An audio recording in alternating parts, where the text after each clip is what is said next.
Bien, nos corresponde ahora hacer una especie de golpe de timón.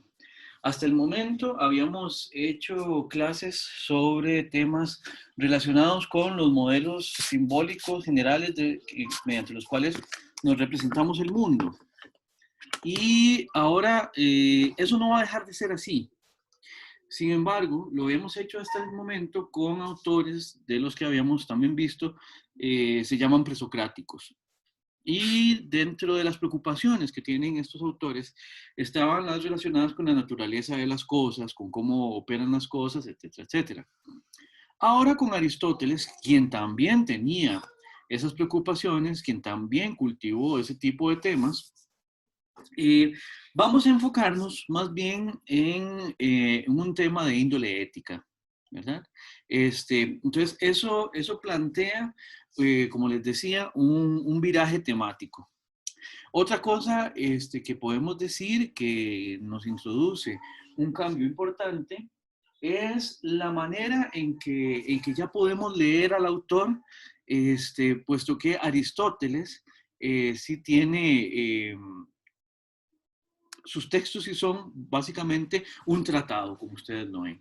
Aristóteles pasa por ser el primer tratadista de la historia, digamos, en ese sentido, ¿verdad? Entonces ya es más, tenemos algo más cercano a el desarrollo temático en relación con alguna preocupación de una manera más similar a lo que habitualmente nos encontramos contemporáneamente, ¿verdad?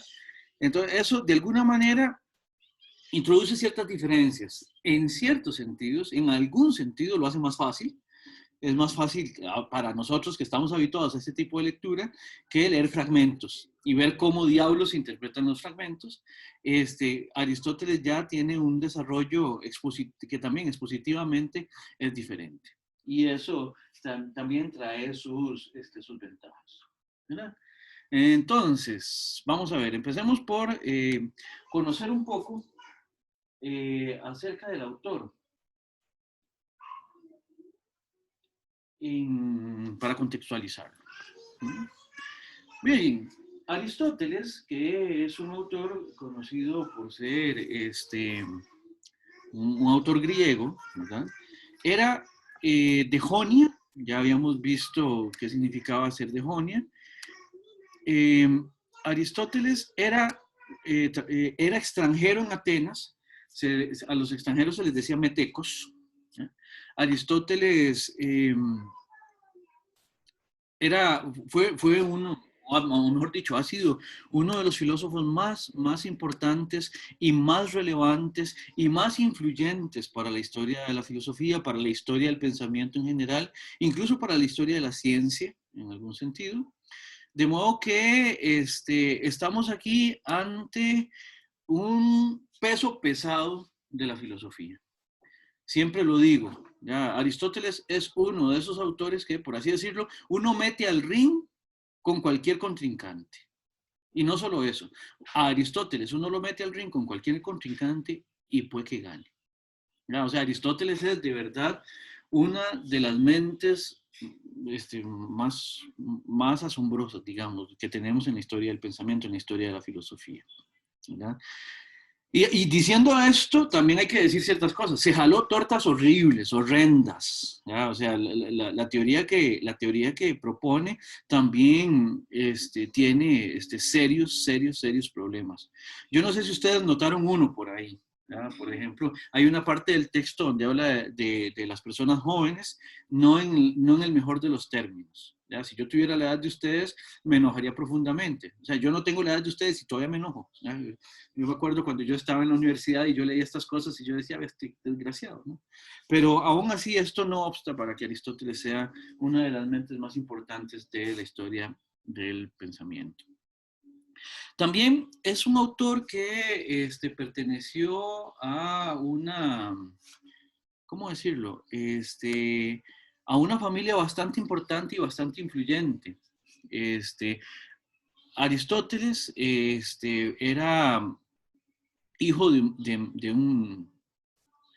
un médico, era hijo y padre de un nicómaco, o sea, su papá se llamaba Nicómaco y también su hijo, uno de sus hijos se llamaba Nicómaco, ¿verdad? Ahora, el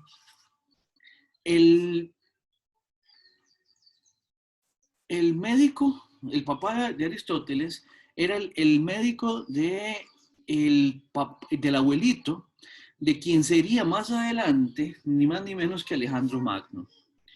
Y Aristóteles, sabemos que le dio clases a Alejandro Magno, era tutor de Alejandro Magno cuando Alejandro Magno tenía más o menos 13 años. De hecho, Aristóteles es un pensador que cultivó muchas áreas del pensamiento, entre ellas lo que hoy llamaríamos biología y física. Y para las cuestiones biológicas, Aristóteles tiene muchas investigaciones sobre los animales, sobre cómo se reproducen, sobre cómo entenderlos, cómo clasificarlos y cosas por el estilo. Alejandro Magno, que sabía que su maestro tenía esas aficiones, cuando andaba en campaña, si se encontraban un bicho un poco extraño, lo capturaban y se lo mandaban a Aristóteles. Entonces, solo esa casualidad, esa característica de haberle dado clases a Alejandro Magno, le permitió a Aristóteles, a la larga, tener acceso a un montón de especímenes que no habría tenido él a mano en Grecia. Y eso le permitió pues, estudiar mucho más ampliamente ese ámbito del conocimiento. ¿Verdad? Aristóteles también no solo es una de las mentes más importantes de la historia del pensamiento, sino que además estudió con una de las mentes más importantes de la historia del pensamiento. No solo es lo que es, sino que se junta con Platón. ¿Ya? Aristóteles fue discípulo de Platón en la academia durante mucho tiempo. Y eso es algo así como ver dos intelectuales de primerísima línea hoy en día debatiendo todos los días. Eso es impresionante, ¿verdad? ¿Qué más podemos decir? Aristóteles todavía lo seguimos estudiando después de 25 siglos porque, vamos a ver, durante todo el periodo helenístico, toda la Edad Media, fue el filósofo de referencia. De hecho, los autores medievales, cuando quieren hablar de Aristóteles, dicen así simplemente, el filósofo dice que tal cosa. Cuando ellos dicen el filósofo, se refieren a Aristóteles. O sea, imagínense nada más y nada menos que ese reconocimiento se ha dado a alguien en un campo de conocimiento. Bueno, muy bien. Ahora, el texto que ustedes ya prepararon con su lectura para hoy, tiene que ver con temas, como les decía ahorita en la introducción, que son temas de índole ética. Entonces, también ustedes tenían que preparar ahí algunas cosillas en relación con la guía que tenían que responder. Entonces, vamos a ver. ¿Habrá alguien por ahí del grupo? Vamos a ver, empecemos con el grupo 2. Del grupo 2 necesito a alguien que me diga qué es ética y qué es política.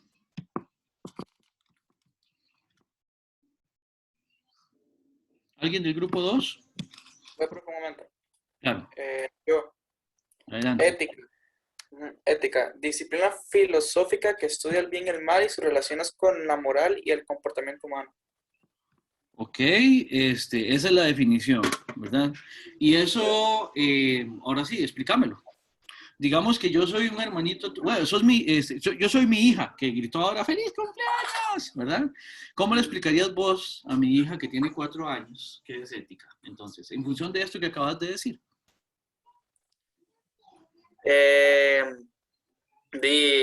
La ética es lo que define qué está bien y qué está mal. Ok, eso, entonces como ética en lo actuado, ¿verdad? Como muy prescriptivo, ¿verdad? Ok, ahorita vamos a ver también alguna otra definición. ¿Y política? Ciencia que trata del gobierno y la organización de las sociedades humanas, especialmente los estados. Ok, ahora sí, como para mi hija. ¿Qué diría? Ajá. Es la ciencia que organiza, es la forma, ¿cómo decirlo? Que para niña de 4 años. El cómo se organizan las sociedades humanas. Ok. Cómo se Bueno. organizamos, cómo se forman las sociedades, etc. Ok, eso está bien. Eso está bien. Bien, grupo 4, ¿habrá alguien del grupo 4? Como para que me ayude entonces con la palabra, con las tres que faltan, teleología, eudaimonía y virtud.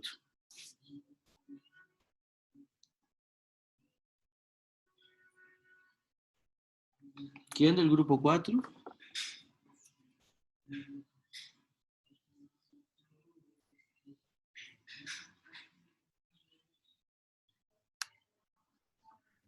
Profe, yo tengo una pregunta. Ah, Tania. Sí, pero no Adelante, es no sé del grupo 4, pero, profe, una pregunta. Sí, o sea, si en este momento nosotros quisiéramos explicarle como a su hija en este momento que era política y que era ética, no deberíamos ponerle más, no sería más como un ejemplo y no como una definición. Bueno, depende. Muchas veces el ejemplo se entiende a partir de la definición. Voy a hacer así, de relámpago, una distinción entre para qué sirve una definición y para qué sirve un ejemplo, ¿verdad? Una definición sirve para generar una cosa que se llama claridad discursiva. La claridad discursiva es lo que nos permite entender qué es qué es lo propio de una noción, de un concepto, ¿verdad? Y un ejemplo lo que nos permite es tener claridad intuitiva, en el sentido de que una vez que ya entendemos o que ya tenemos por lo menos a mano la explicación de la definición, el ejemplo lo que hace es que nos permite ver un ámbito en el que esa definición se aplica. ¿Cuál es el problema de aportar un ejemplo, de explicar simplemente poniendo un ejemplo? De que el ejemplo funciona, o mejor dicho, el ejemplo lo vamos a comprender en función de la definición que tenemos, ¿verdad? Y muchas veces, si tratamos de jalar la definición solamente del ejemplo, puede que confundamos, porque los ejemplos siempre son muy puntuales. Ayudan un montón, pero no son en sí mismos suficientes. Esa sería tal vez la salvedad, Tania. Digamos, es que yo lo que estoy diciendo es que, por ejemplo, cuando yo quiero explicarle algo a mi prima, que tiene también 5 años, ella primero tengo que darle como, por ejemplo, si usted le pega a alguien, ¿eso es bueno o eso es malo? Entonces, ella me va a decir que es malo. Luego, darle besos a su mamá y decirle te amo es bueno o malo, y que ella me diga que es bueno. Entonces le hago yo, bueno, la ética de eso se trata. La ética estudia lo que está bien y lo que está mal. Y digamos, sería como un ejemplo. Sí, sí, claro. Un ejemplo dando la definición posteriormente. Es que esa es la cosa. Vamos a ver, que el ejemplo venga primero y la explicación después, o la explicación primero y el ejemplo después, eso depende también de cuál es la estrategia que uno escoja, ¿verdad? Pero deben estar acompañados para que no se confunda el ejemplo por la definición. Pero sí, esa metodología está bien, está muy bien de hecho. Ok, gracias. Ahora sí, grupo 4. ¿Quién dijo yo? Yo, profe, ¿cuál era la pregunta? Disculpe. Las palabras teleología, eudaimonía y virtud. Ok. Teleología es una rama de la metafísica que estudia las causas finales, los propósitos o finalidades de un ser. El término deriva del griego telos, que significa meta, fin, propósito, y logos, que es explicación o razón. Eudaimonía, para un ser humano... Perdón, Sofía, ¿verdad? O Ana, ¿sí? ¿cómo le digo? Sofía.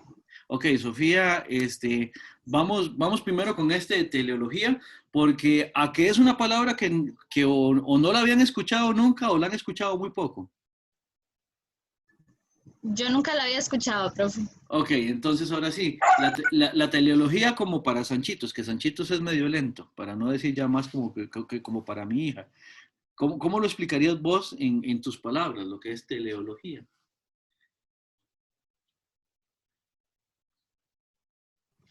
Creo que yo entiendo que la teleología es como la meta o lo que uno quisiera lograr después de todas digamos, la consecuencia de algún hecho, pensaría yo. No sé. Ok, eso sería el telos, el fin, la consecuencia, lo que se busca. Ahora recordad que ahí tenemos dos palabras, telos y logos, teleología. Logos era discurso, ¿se acuerda? Que lo hemos visto, lo vimos desde Mardones, lo vimos con Heráclito, telos y logos. Lo que quiere decir es que teleología es una palabra que me incluye las dos. Logos habíamos dicho que era un tipo de discurso explicativo. Entonces, teleología significa ese discurso que me permite explicar en función de finalidades, en función de esos objetivos, en función de algún tipo de tendencia hacia dónde van las cosas. Más o menos por ahí va el asunto. Bien. Ok, gracias, profe. No, pura vida, gracias a vos. Eudaimonía. Les tocaron las palabras más rebuscadas. Eudaimonía dice... Para un ser humano es el logro de la excelencia, arete en la razón. La eudaimonía no solo requiere buen carácter, sino también actividad racional. Aristóteles sostiene claramente que vivir de acuerdo con la razón significa alcanzar la excelencia. Ok. Ahora sí, otra vez, con tus propias palabras. No sé cómo explicarla, esto está más difícil. Y eso sí es un problema, porque de hecho esa es la idea de que busquen las palabras, digamos, no simplemente de que tomen un contenido y que lo traspasen al documento, sino de que lo entiendan, Bueno, en todo caso, ahorita la vamos a explicar. ¿Y virtud? Virtud. Desarrollar ciertos hábitos virtuosos como la honestidad, valentía, justicia y generosidad. Ok, ahora usted me dice que virtud es generar ciertos actos virtuosos. Entonces, ¿qué es algo virtuoso? Algo que es digno de destacar, tal vez, de una persona. ¿Usted tiene alguna virtud, Sofía? Dígame una virtud que usted posea. No sé, tal vez que me considero una persona empática. Empática. ¿Y por qué eso es una virtud? Porque le da beneficio a mí, a otras personas. Ah, ok. Entonces ahora sí, defíname virtud. Algo que nos genera un beneficio. Algo que nos genera un beneficio. Ok. O que nos lleva hacia el bien, tal vez. Que nos lleva hacia el bien. Ok. Bueno, dejemos eso ahí marinando para ver cómo nos va ahora más tarde. ¿Está bien, Sofía? Está bien, profe. Pura vida. Muchas gracias. A usted. Bien, veamos algo, ciertas cosas. Vean, ya fue evidente que Aristóteles nos está hablando de temas que tienen que ver con contenidos éticos, ¿verdad? Vamos a ver qué significa que esos contenidos éticos tienen alguna relación con la política y vamos a ver ciertas definiciones que vamos a retomar con Aristóteles. Ahora, el libro que ustedes tuvieron que leer para ahora, el texto que se llama Ética Nicomaquia, se llama así porque Aristóteles se lo dedica o se lo escribe pensando como algo así como en discutir ciertos temas con su hijo Nicómaco, por eso se llama Nicomaquia. Algunas traducciones la vierten como Ética a Nicómaco, ¿verdad? Entonces, esa sería la primera cosa que quiero que aprendamos a propósito de este texto de Aristóteles. La segunda cosa sería que Aristóteles, haciendo un texto o hablando de un texto que tiene que ver con ética, él no está pensándolo como un texto de ética propiamente, sino que él lo piensa como un tratado de política. ¿Por qué? Porque para Aristóteles la ética y la política tienen una continuidad temática, por lo menos. Los objetivos de una y de la otra convergen y por eso Aristóteles, aun cuando el texto es de ética, se llama Ética Nicómaco, él lo piensa como algo que entra en el ámbito de lo político. Ahorita vamos a ver qué significa eso propiamente. Otra cosa que es importante es que para Aristóteles, bueno, o mejor dicho, para la época en la que Aristóteles vive,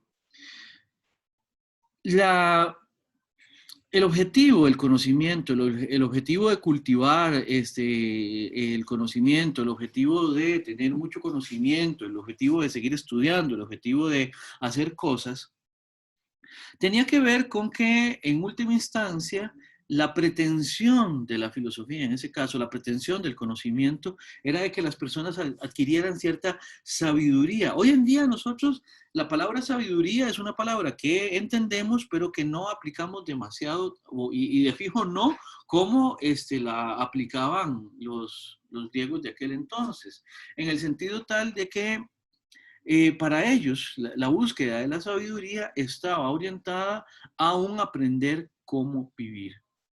El punto no es solamente, qué sé yo, si ustedes estudian alguna ingeniería o si ustedes estudian alguna lengua, letras, literatura, o si ustedes estudian medicina o educación o lo que sea. El estudio en aquel entonces tenía que ver, obviamente, con dominar el área de conocimiento en la que uno se estaba formando, pero no para quedarse ahí, no como le dicen a uno desde que está en el colegio, usted tiene que estudiar porque usted tiene que después conseguir un trabajo con eso que estudia. O sea, para nosotros estudiar es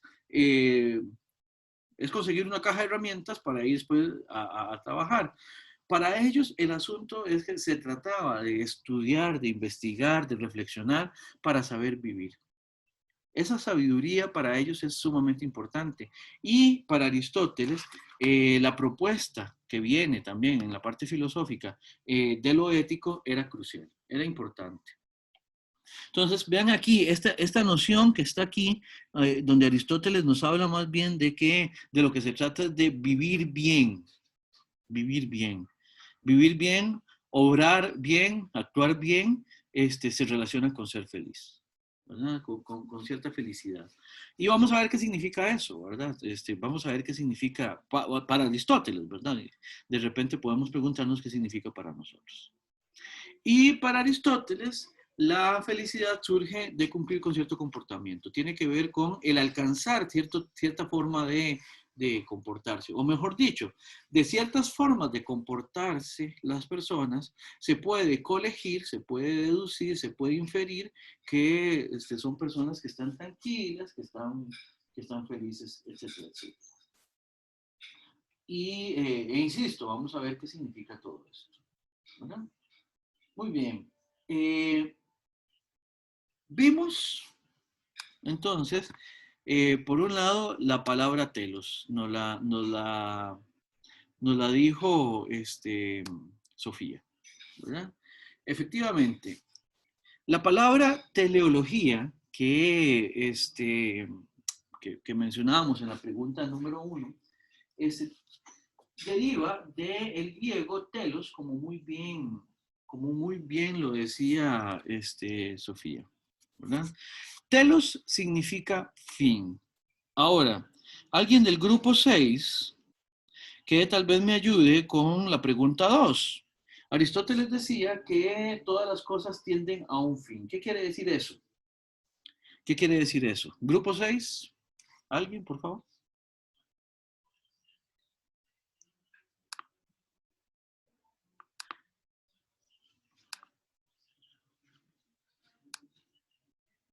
Grupo 6.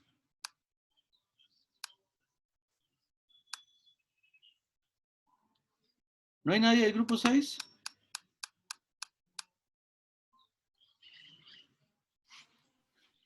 Profe, yo le puedo responder si quiere. Ok, ¿del grupo 6? Sí, grupo 6. Ok. Se lo leo como tal lo pusimos, digamos. Sí, ahora... Luego le hago como una interpretación más. Me encantaría que si me lo pueda explicar tanto mejor, ¿verdad? Pero adelante, adelante. Ok. Bueno, tenemos que, se refiere a que todo lo que hacen las personas tiene un fin. O sea que nada es como totalmente desinteresado y siempre se actúa cuando se quiera alcanzar un propósito o lo que uno haga en dicha forma que actúe en busca de algo. A veces estos fines no son, y bueno, que a veces estos fines no son perfectos. Ok. Bueno, también tenemos que las personas siempre van a elegir lo que ellos consideren mejor, bueno, ellos y ellas consideren mejor, y van a actuar de formas no perfectas con tal de alcanzar ese fin. Y bueno, y con respecto a la ética, se puede decir que el camino para alcanzar el fin perfecto con el cual es bien, ya que la misma busca establecer pautas para regular las conductas de las personas dentro de la sociedad. Entonces, digamos que se puede interpretar como una forma de establecer como algo, como una regla o algo, digamos, como establecer lo bueno en una sociedad, digamos. Ok. Aquí el asunto es tendencial, ¿verdad? ¿Qué quiere decir que es tendencial? Aquí tenemos que entender la palabra telos, la palabra fin, como todo lo que tenga que ver con establecer en algo una dirección hacia la cual esa cosa va a tender, ¿verdad? O sea, un fin sería como el objetivo último, ¿verdad? Aquí nada más tener cuidado de no entender fin como final, no tener fin como terminación, como cuando algo se acaba, como cuando algo ya no sigue más, sino más bien es fin en el sentido de, vean todas las acepciones que les puse acá. Es como una meta, digamos. Sí, efectivamente, es como una meta. Ahora, Sofía mencionó que en Aristóteles hay una propuesta metafísica a propósito de la teleología, lo cual es completamente cierto. Ahora, vean que aquí estamos en un ámbito, la discusión sobre la felicidad y sobre la virtud que está estableciendo Aristóteles en este libro de la metafísica, de la ética, no es de índole metafísica, sino más bien de índole ética. Entonces, no hay teleología solamente en lo metafísico, sino que también en lo ético podemos encontrar esto del telos, esta finalidad, esto hacia lo que las cosas tienden. Obviamente, especialmente cuando estamos entendiendo la ética como aquello que de alguna manera nos presenta una orientación de vida o una orientación en relación con la acción. La acción se va a dirigir, se va a orientar hacia en relación con una determinada dirección. Ahora, por esto es que decimos que las acciones, la ética de Aristóteles, que explica las acciones de los seres humanos, es una explicación teleológica. O sea, es una explicación que se orienta a fines. Quiero decir algo a propósito de la palabra ética y la palabra política. Por un lado, bueno, por el momento lo que quiero decir es, tomando en cuenta la definición de ética, la ética la podemos ver como dos cosas diferentes entre sí, aunque muy relacionadas. La primera es que la ética sería el conjunto, por así decirlo, de acciones que llevamos a cabo. Ética, la palabra ética viene del griego ethos, que se puede traducir como costumbres. O sea, ¿cuáles son las acciones que llevamos a cabo en determinadas circunstancias, en determinados contextos, etcétera, etcétera? ¿Ya? Ahora, vean que la ética por ese lado es lo que ponemos en práctica cuando nos relacionamos con la gente. Sofía me decía, yo soy muy empática, ¿verdad? Bueno, es fácil ver que la empatía es en Sofía una actitud de índole ética, porque ella se comporta así y es evidente en sus actos. Bueno, habría que preguntarle a los que la conocen, ¿verdad? Pero bueno, yo le creo. El punto es, vean que podemos entender entonces la ética como el contenido que está acompañando las acciones que llevamos a cabo. ¿Se entiende esto? ¿Con qué otra cosa se relaciona que es distinta? Bueno, la ética no solamente es ese contenido de las acciones, sino también es una parte de la filosofía que se dedica precisamente a tomar las acciones como objeto de estudio y a teorizar a propósito de las acciones en general. Entonces, ética es, por un lado, cómo nos comportamos y por otro lado, un área del conocimiento filosófico que se orienta a estudiar precisamente esas acciones que llevamos a cabo. ¿Se entiende esto? ¿Hay alguna pregunta sobre esto, esta distinción? ¿Queda clara? ¿Se entiende? Bien. En Aristóteles la explicación teleológica es importante. Con Aristóteles lo que vamos a decir, o a partir de Aristóteles lo que vamos a decir, es que decimos que la actividad humana, que las acciones humanas, que la ética es teleológica, precisamente porque siempre tiende hacia algo. Toda acción, toda actividad humana, toda acción tiende a un fin. En ese sentido, ese fin hacia el cual las cosas, las acciones tienden, es en sí mismo un bien. O sea, ojo lo que está diciendo Aristóteles. Aristóteles está diciendo que las acciones humanas siempre tienden a un bien. ¿Ustedes estarían de acuerdo con eso? Todas las acciones tienden a un bien. No siempre. A ver. No. A ver, ¿quién fue? ¿Quién? Yo. Milena. A ver. Explíquese, ¿por qué no siempre? De ahí, profe. Vea, imaginemos a alguien que no tiene como buenas intenciones, ¿verdad? Uh-huh. Bueno, voy a poner un ejemplo muy extraño, pero si alguien loco manda una bomba, esa acción y va a ser algo bueno que envíe esa bomba, ¿no? Ok, está bien. Ahora, el punto es, entonces, ¿qué? Aristóteles está errado. Realmente yo creo que no está del todo errado. O sea, el problema es que, digamos, el bien, digamos, que se busca puede llegar a ser egoísta, por así decirlo. Ajá. Valeria, ¿verdad? Sí. Ok, y eso, entonces, explícame el ejemplo que acaba de dar Milena, en función de esto que acabas de decir. Ok, digamos, poniéndonos, por decirlo así, si hay una persona que es un racista, por ejemplo, y se le ocurre pues hacer un genocidio con una bomba, digamos, la persona piensa que los demás son inferiores y que, digamos, y que no merecen la vida y que el mundo sería mejor, digamos, y todo sin ellos, pero es un pensamiento, digamos, solo solo esa persona cree eso y piensa que si lo hace está bien porque su versión del mundo está muy tergiversada. Bien, de hecho, el ejemplo que acabas de pensar, no sé si ustedes se enteraron, pero hace poco se dio el aniversario del asesinato en Tulsa. El asesinato en Tulsa fue un bombardeo que hubo en una comunidad que era mayoritariamente afrodescendiente en Estados Unidos hace 100 años, más o menos. ¿Ya? No sé, si vieron Watchmen, la serie, de hecho la serie se ambienta empezando en esa masacre, el asesinato de personas en Tulsa. Y ven, eso ha pasado.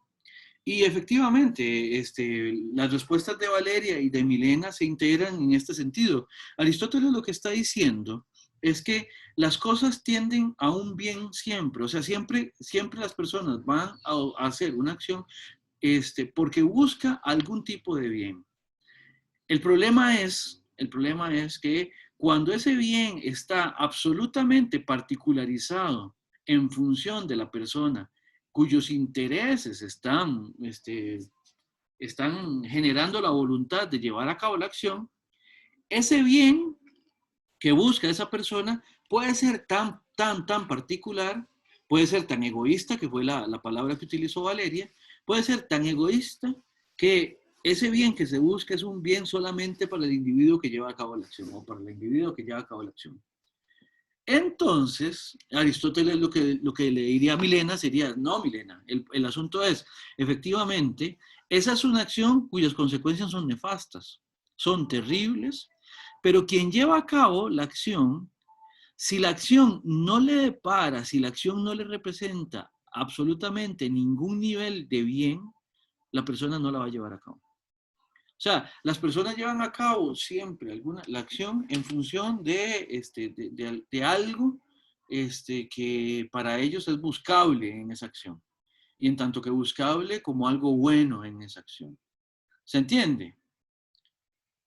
Entonces, Milena, ahí el asunto es que Aristóteles lo que dice es que, otra manera de pensar esto es que nadie busca el mal en tanto que mal. O sea, nadie dice, vamos a ver, ¿cómo podemos hacer que el mundo esté peor? ¿Ya? ¿Cómo podemos hacer que las cosas vayan hacia lo peor hoy? Es como en las fábulas de los años 60, 70, los malos eran muy, muy simplones, eran esos malos ñaca, ñaca, ñaca, ñaca, ¿no? Que además siempre creaban algún tipo de botón de destruir todo, ¿ya? Y la idea de ellos era destruir absolutamente todo, aun cuando eso implicaría su propia destrucción. Aristóteles se aburriría mucho viendo esas fábulas, porque diría, no, estos malos no son, no es un personaje inteligente. ¿Por qué? Porque para que un malo actúe malo, ¿ya? Para que actúe, para que se motive a actuar, aunque sea malo, es porque sus acciones de alguna manera representan para él algo bueno, aunque sea en sentido de un beneficio muy singular y egoísta. Pero eso ya es algo bueno para ese agente, para ese agente moral en ese sentido.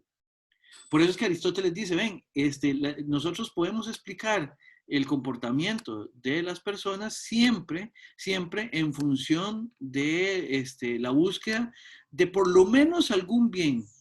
Entre más particular sea ese bien, más peligro hay de que esa acción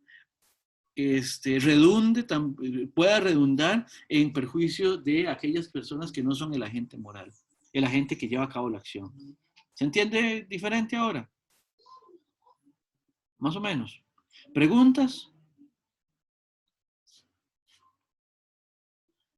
Ven que en ese sentido, entonces, esta finalidad de la que habíamos venido hablando, esa finalidad que Aristóteles define también como un bien, la vamos a ver entonces como una motivación.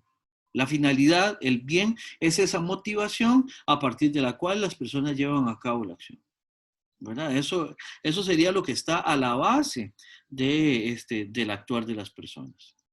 Ahora, para complementar esto que veníamos hablando, esto que nos dijo Valeria a propósito del problema de las acciones egoístas y todo esto, entonces vamos a introducir esto en la explicación de que lo ético para Aristóteles en última instancia también es político.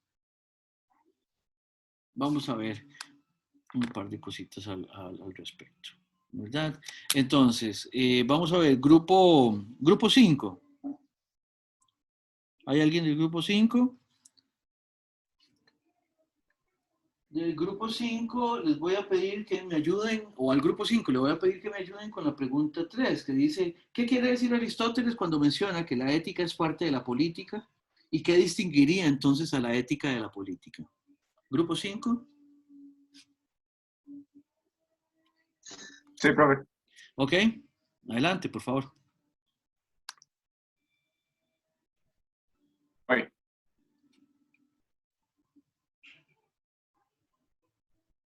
Ok, como yo lo entendí, más o menos es que ambas buscan el bien. Digamos, si bien es cierto, la ética busca el bien individual, la política busca el bien común. En la ética le da sentido a lo que es correcto y lo incorrecto, que de cierta forma la política también lo aplica, y teniendo una serie de normas para que al final haya un bien entre todos los que forman por así decirlo, a la población, pero lo aplican de manera distinta, pero al final buscan el buen funcionamiento de la sociedad. Espero que se me haya entendido. Sí, si no, ahorita te hacemos alguna pregunta, por eso no te preocupes. Entonces, vamos a ver. Aristóteles está hablando en un texto de ética, pero está hablando, el texto es, y se llama, de ética en este caso, a Nicómaco, pero en última instancia Aristóteles está sosteniendo que es un texto sobre política. Ahora, lo que tenemos que decir acá es lo siguiente. Los seres humanos somos gregarios. Que somos gregarios significa que sobrevivimos en grupo. En ese sentido, para Aristóteles es importante que si no es por el grupo, en última instancia, los seres humanos la tendríamos muy difícil para sobrevivir. ¿Por qué? Porque no somos como los demás animales. Los demás animales tienen la ventaja de que ellos pues tienen mucha más fuerza, tienen otros recursos, tienen garras o tienen colmillos o tienen los sentidos más desarrollados que nosotros, ¿no? Nosotros nos hemos refugiado, por así decirlo, en nuestra gregariedad para salir adelante, para poder sobrevivir como especie, ¿verdad? Ahora, esto va a ser importante precisamente porque para Aristóteles, ¿no?, los seres humanos somos lo que él llamó zoon politikon, ¿verdad?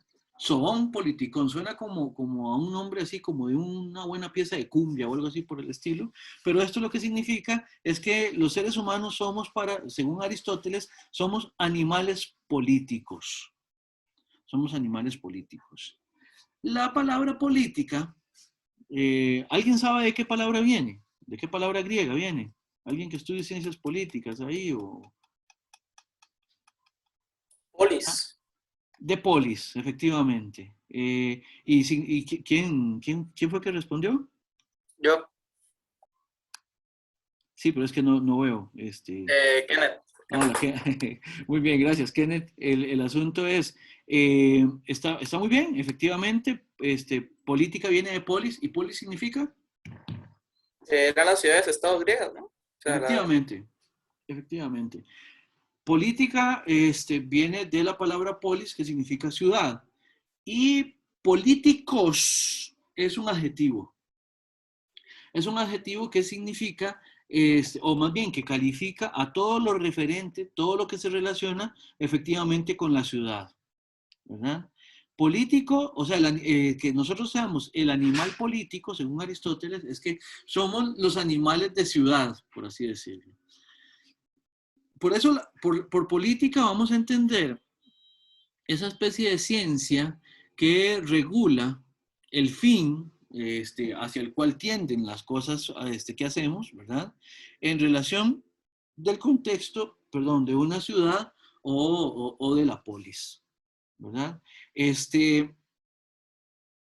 ese sentido, la política podríamos entenderla como esa posibilidad que tenemos los seres humanos de organizarnos para vivir en ciudades, en grupos, ¿no?, para coordinar nuestras acciones en esa gregariedad de la que he venido hablando.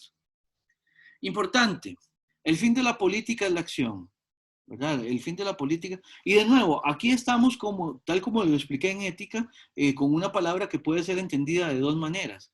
Por un lado, política es la manera en que nosotros actuamos en grupo.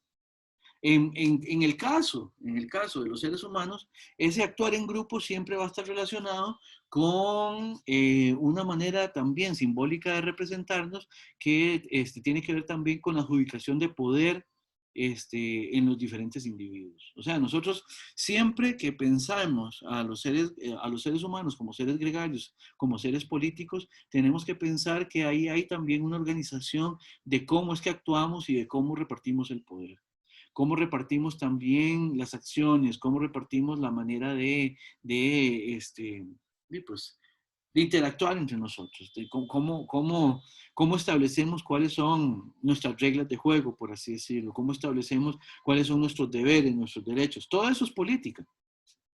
Y en última instancia, para Aristóteles, la ética apuntala a la política, porque la ética está inmersa en ese cúmulo de interacciones y de regulaciones que tiene la vida de los seres humanos, ¿verdad? Entonces, en ese sentido, el fin de la política es orientar las acciones de individuos que sobreviven en grupo. Eso es importantísimo para Aristóteles. De hecho, vamos a ver cuando volvamos de la pausa por qué esto de la política es tan importante y con qué otras cosas se relacionan. Bien, dejo de grabar en este momento para hacer la pausa.